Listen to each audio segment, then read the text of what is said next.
Live TV, सच सबसे आगे।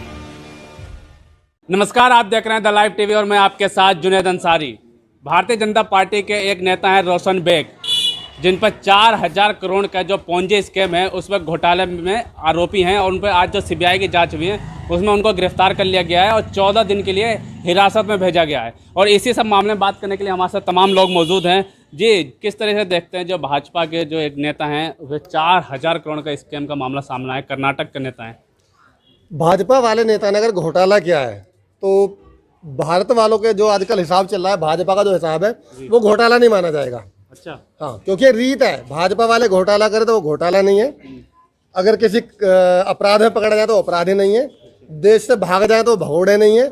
मतलब जो भाजपा में है तो वो ठीक है। कोई और पार्टी होती है, कोई और घोटाला करता तो मैं मान भी सकता था कि हाँ घोटाला हुआ, ऐसे घोटाला नहीं मान सकता। थोड़े दिन में आप देखना जय श्री राम और भारत माता की जय के नारे इनके पक्ष में भी लग जाएंगे। अच्छा, जो पार्टी बलात्कारियों के पक्ष में नारे लगा सकती है तो भैया घोटाला हुआ है। 4,000 करोड़ है ना। अरे नोटबंदी जैसी चीज खा गई है लोग, जो दुनिया का सबसे बड़ा घोटाला साबित हो सकता है। तो इस 4,000 करोड़ को तो हम छोटा मानकर चल लें। दूसरी बात जो मैं पहले भी कह चुका कि भाजपा वाला है नेता, किसी और पार्टी का नहीं है। भाजपा वाला है तो घोटाले में नहीं माना जाएगा। अभी सारे जो फैसला है वो उसके फेवर में आ जाएंगे, सरकार उसको कुछ और दिखा देगी, इस घोटाले को कन्वर्ट कर दिया जाएगा। पनामा घोटाला भी तो था ना इससे पहले, पनामा घोटाला भी इनसे रिलेटेड था, उसमें कोई आवाज आई इनकी उठी, खत्म कर दिया गया ना। एक राफेल का मुद्दा आया था, सुप्रीम कोर्ट तक ने मना कर दिया उस पर, वो तो क्या कहेंगे भाई। अच्छा, नोटबंदी के बाद और जीएसटी लागू करने के बाद और जो ज़्यादातर पेमेंट जो ऑनलाइन करने के बाद प्रधानमंत्री ने दावा किया था कि भ्रष्टाचार जो है पूरी तरह से खत्म हो जाएगा, कोई भी स्कीम और घोटाले नहीं होंगे। फिर इतना बड़ा घोटाला कैसे देखने में आया जब नोटबंदी का है, इस टाइम जीएसटी है, ऑनलाइन पेमेंट जो जिसका बढ़ावा दिया था, लगातार प्रधानमंत्री ने बढ़ावा दिया है। देखिए, जहाँ तक नोटबंदी की बात है तो मैंने अभी पहले भी कहा था, नोटबंदी देश का नहीं दुनिया का सबसे बड़ा घोटाला है और भाजपा ने अपने फेवर के लिए नोटबंदी करी थी। डिसीजन इन्होंने ऐसे करे हैं। नोटबंदी क्या इन्होंने अभी आप इस हाल फिलहाल देखिए, इन्होंने लॉकडाउन करा। लॉकडाउन का तरीका ये होता है, इंसान पहले एक बार इन्फॉर्मेशन दे दे कि कल से परसों से लॉकडाउन लगेगा। रात को 12 बजे कहते लॉकडाउन हो रहा है कल से।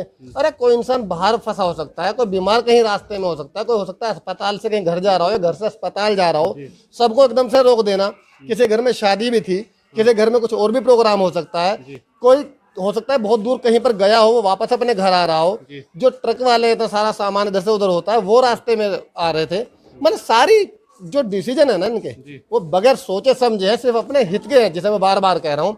ये सारे निर्णय सिर्फ वो लेते हैं जो भाजपा के फेवर में हो। देश से इनका कोई लेना देना किसी भी एंगल से कहीं तक नहीं है। क्या लगता है अब क्या सरकार जिस तरह के 14 दिन के हिरासत में लिया उनको, तो क्या लगता है कि अब कुछ और सामने आएंगे किसी और के नाम? हिरासत में लेने के और उस पर कार्रवाई करने के दोनों चीज़ें बिल्कुल अलग अलग है। अभी जो देशद्रोह के मुकदमे में दविंदर सिंह को गिरफ्तार किया गया था वहीं पर बात ला रहा हूं मैं। गिरफ्तार तो दविंदर सिंह की भी हुई थी, लेकिन उस पर कार्रवाई क्या हुई, आगे क्या क्या इन्होंने प्रक्रिया करी, कितनी जांचें करी, वो विषय होता है। आज इन्होंने गिरफ्तारी तो कर ली है, क्योंकि जब घोटाला दिखाई दिया वो भी इतना बड़ा 4,000 करोड़ रुपए का, तो गिरफ्तारी तो निश्चित बनती है। गिरफ्तारी होने के बाद में जांच कर पाएंगे, निष्पक्ष जांच कर पाएंगे नहीं कर पाएंगे, ये देखने वाली चीज है, जिसकी मुझे 1% भी उम्मीद इस भाजपा सरकार से तो बिल्कुल नहीं है। अच्छा। किसी भी कीमत पर ये लोग जांच नहीं करेंगे, सिर्फ मुद्दे को दबाने के लिए इस तरह के हथकंडे अपनाते हैं। इनके हथकंडे ही हैं और से ज्यादा कुछ भी नहीं है। अच्छा, इस टाइम जो हालात है कोरोना के लॉकडाउन के बाद, जिस तरीके से बेरोजगारी एक बड़ा मुद्दा है, और लेकिन उसके बाद जब इतने बड़े घोटाला सामने आता हो तो क्या कैसे देंगे? दोस्त देखिए, बेरोजगारी, महंगाई, शिक्षा और चिकित्सा, ये ऐसे शब्द हैं जिनका भाजपा के नेताओं से कोई लेना देना नहीं है। आप इनका कोई भी इंटरव्यू उठा लीजिए, कोई भी भाषण उठा लीजिए, अगर इन 4-5 शब्दों का इन्होंने कभी जिंदगी में इस्तेमाल किया हो तो मैं आपकी इस बात का जवाब दूंगा, वरना मुझे नहीं लगता कि इनसे जुड़ा हुआ इसका कोई मुद्दा है। इनके लिए कोई इस तरह का मुद्दा नहीं है। सिर्फ संस्थानों को बेचना कैसे है, घोटालेबाजों का साथ कैसे देना है, 3-4 बड़े उद्योगपति हैं उनको कैसे बढ़ावा देना है, मेन एम ही ये है। देश एम नहीं है इन लोगों के लिए। देश कोई इनके लिए वैल्यू नहीं करता, इनके लिए वैल्यू करता है अपना पक्ष, जो संघीय पक्ष रहा है शुरू से, जो अंग्रेजों के साथ भी रहा था, आजादी से पहले भी आप ले लीजिए, जो संघ का रुख रहा है, आज भी संघ ही तो चला रहा है भाजपा को, तो आज भी वही रुख रहेगा। रुख बदल कैसे जाएगा? जो रीत चली आ रही है उसको निभा रहे हैं, बखूबी निभा रहे हैं और निभाएंगे। डिजिटल जमाना है, डिजिटल इंडिया है, और इसमें डिजिटल इंडिया के जिसकी बात कर रहे हैं ना सर आप, इनका सबसे बड़े जो दावा करते हैं हाईवेज बनाने करते हैं। आप इंडिया के सिर्फ हाईवे घूम लीजिए, अगर सारे हाईवेज पर डिजिटल पेमेंट हो जाए, मैं छोटे दुकानों की तो बात ही नहीं कर रहा हूँ, सारे हाईवेज अगर डिजिटल पेमेंट ले ले तो भी मैं मान लूँ कि डिजिटल इंडिया हो गया है। अगर मैं पेमेंट करने बैठ जाता हूँ किसी के दिन तो पूरा टाइम लग जाता है कि वो पेमेंट नहीं हो पाती है। आप जितने दुकानदार वाले हैं, छोटे दुकानदार वाले को डिजिटल पेमेंट लो, भाई कहाँ से ले लेंगे ये लोग? बैंक में आप पैसे भेजो डिजिटल से, उसको आप काटने बैठे रहते हो, 3 ट्रांजेक्शन ऊपर आप 4 लगा देते हो। क्या लगता है जो सरकार बनी है भारतीय जनता पार्टी की, नरेंद्र मोदी जब 2014 में आए थे, वो सबसे बड़ा मुद्दा उनका यही था कि जो काला बाजारी है या काला है, भ्रष्टाचार है, काला वो ब्लैक मनी, इन सब पर लेकर आया कि कांग्रेस ने बहुत बड़ा घोटाला किया है और फिर उन्हीं के राज में फिर इतना बड़ा घोटाला सामने आया है। देखिए, सबसे पहली बात तो जो कर्नाटक की सरकार बनी है, क्या वो संवैधानिक तरीके से बनी है? कहीं ना कहीं इसे भी तो घोटाले कहेंगे हम लोग। जो सरकार घोटाले के, भ्रष्टाचार के ढोंग पीट कर आई और आज वो उन्हीं भ्रष्टाचार के आधार पर सरकार, राज्यों की सरकारें गिरा रही है, तो सबसे बड़े घोटालेबाज तो चोर तो यही है। आपको जिस राज्य का आप कर्नाटक का उदाहरण दे रहे हैं, वहाँ की सरकार क्या इनकी जीती हुई सरकार है? किस तरीके से सरकार बनी थी वो पूरा प्रकरण सब लोग जानते हैं। और विधायकों की खरीद फरोख्त कैसे होती है, कैसे नहीं होती है, वो भी भाजपा वालों के थ्रू होती है। जहाँ की सरकार गिरनी हो वहाँ ही सरकार गिरने में सबसे आगे इनका हाथ होता है। विधायक इनके पक्ष में सारे आ रहे होते हैं, तो वो घोटाला भ्रष्टाचार में गिनती नहीं आएगा ना, नहीं आएगा भाई। क्योंकि मैं बता रहा हूँ, भाजपा से रिलेटेड जो चीज़ है वो ना तो घोटालेबाज है, ना वो अपराधी है, ना ही उन्होंने कोई जुर्म किया होता है, ना वो भगोड़े होते, मतलब कुछ भी इस तरह की जो संज्ञाएं हैं वो भाजपा पर लागू नहीं होती। ये स्वयं घोषित ईमानदार, कर्मठ और बिल्कुल लगनशील इंसान है। अच्छा, लगातार जो कहते हैं सरकार की जो काला धन है वो खत्म हो चुका है, कोई हमारी जो सरकार है सब मतलब भ्रष्टाचार, कांग्रेस की जो सरकारें थी, कांग्रेस ने बहुत बड़ा भ्रष्टाचार किया, तो गिरफ्तार क्यों नहीं किया इन्होंने कांग्रेस वालों को? अगर कांग्रेस ने भ्रष्टाचार किया था, कांग्रेस के नेताओं ने किया था, बल्कि वास्तविकता तो यह है गिरफ्तार जो करती थी वो कांग्रेस वाले ही कांग्रेस वालों को गिरफ्तार कर लेते थे अगर घोटाला होता था तो। आप कॉमनवेल्थ का एग्जाम्पल देख सकते हैं, उसमें किसको छोड़ा गया। लेकिन आज मुझे बताइए, भाजपा के राज में जितने भाजपा वालों ने घोटाले करे, किस एक को इन्होंने गिरफ्तार किया? किसी एक का भी नाम बताइए ना मुझे। घोटाले अगर होते, आज सरकार भी इनकी है, सीबीआई भी इनकी है, गृह मंत्री, मतलब सब कुछ इन्हीं के हाथ में, गिरफ्तारी क्यों नहीं कर रहे कांग्रेसियों की? अगर उन्होंने घोटाले किए थे, घोटाले किए तो गिरफ्तार करो, नहीं किए तो ढोंग बजाना बंद करो ना। जो घोटाले खुद कर रहे हैं उनको दबाने के लिए पुराना राग अलापते हैं जो कि निराधार और झूठा, कुछ नहीं है इसके अलावा इनके पास। अच्छा, क्या लगता है जब भी कोई बात होती है तो जो आप जैसे कहा कि पुराने राग अलापते हैं, तो क्या लगता है कि पुराने जैसे कुछ लोग नेहरू को याद करते हैं या फिर कहते हैं कि उन्होंने कुछ नहीं किया, तो क्या लगता है अभी ये इस पर भी क्या वहीं जाएंगे क्या? भाई सीधी सी बात है, देखिए बात जहाँ तक करने की है तो करने के लिए तो उनके पास कुछ है नहीं। अभी हाल फिलहाल देख लीजिए, देश का सबसे बड़ा मुद्दा जो उन्होंने बना दिया है वो बनाया लव जिहाद। जबकि देश में रोजगार की जरूरत है, महंगाई कम करने की जरूरत है, आसमान छू रही है महंगाई, शिक्षा की जरूरत है, कोरोना फैला उससे बचाव की जरूरत है, मतलब हजारों ऐसे मुद्दे हैं जिनकी जरूरत है आम इंसान को।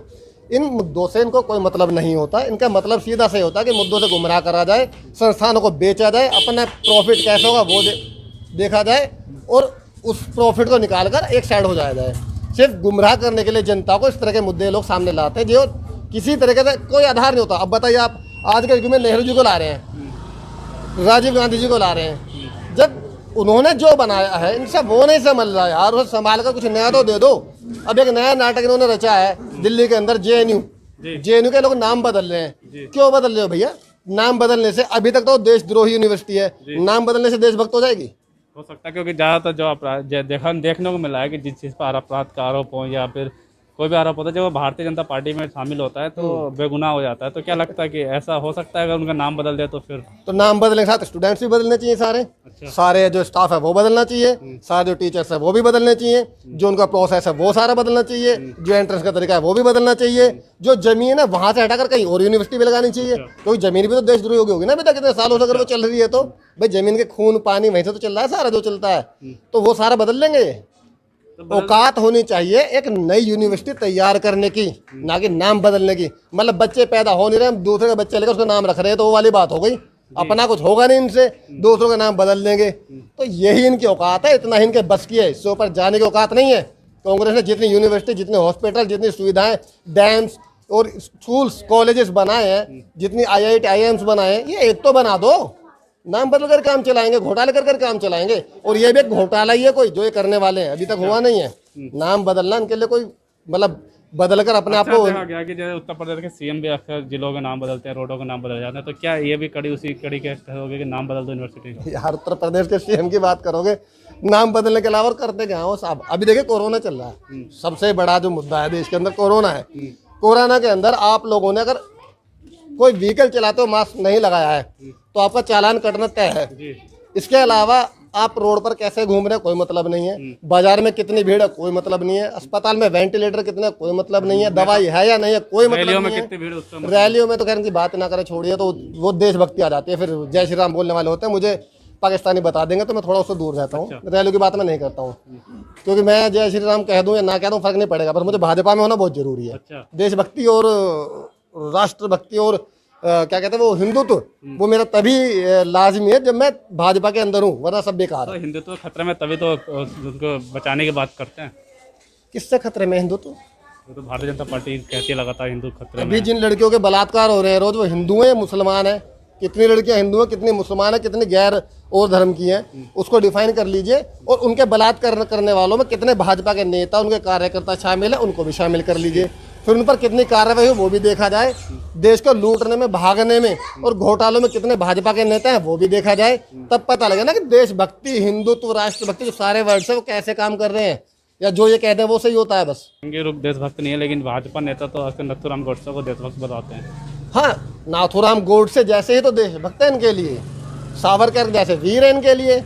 अब वीरों की अगर बात करें तो उनके पास और कोई वीर बचते नहीं है, एक इनके अपने वीर है, क्योंकि ढूंढने से भी संघी में एक आप बंदा नहीं ढूंढ सकते जिसने स्वतंत्रता संग्राम में हिस्सा लिया हो या कहीं पर कुछ अपना पार्ट निभाया हो। आप करिए सर्च, पूरा गूगल छान लीजिए, किताबें छान लीजिए, एक संघी का नाम बता दीजिए। हाँ, मुखबिरों में उनका नाम मिल जाएंगे, दलालों में नाम मिल जाएंगे, आज भगोड़ों में नाम मिल जाएंगे, बलात्कारियों में आज नाम मिल जाएंगे उनके। उस टाइम भी यही हाल थे और आज भी यही हाल है, बदलाव नहीं है इनके अंदर कुछ। जैसे पेंजी घोटाला जो सामने आया है, इसमें कई जो आरोपी हैं वो पहले ही विदेश जा चुके हैं, दुबई। अब पुलिस जो है कर्नाटक की लगातार कोशिश कर रही है कि बाहर नहीं आती। इस पर लास्ट रिएक्शन क्या देंगे आप? नेता भाजपा के हैं, सरकार भाजपा की है, घोटालेबाज भाजपा का है। तो अभी थोड़े दिन आप रुक जाइए, देखिए अभी इंस्टेंटली को रिप्लाई देना गलत है। मेरा मानना हमेशा ये है कि 5, 7, 10 दिन रुकिए।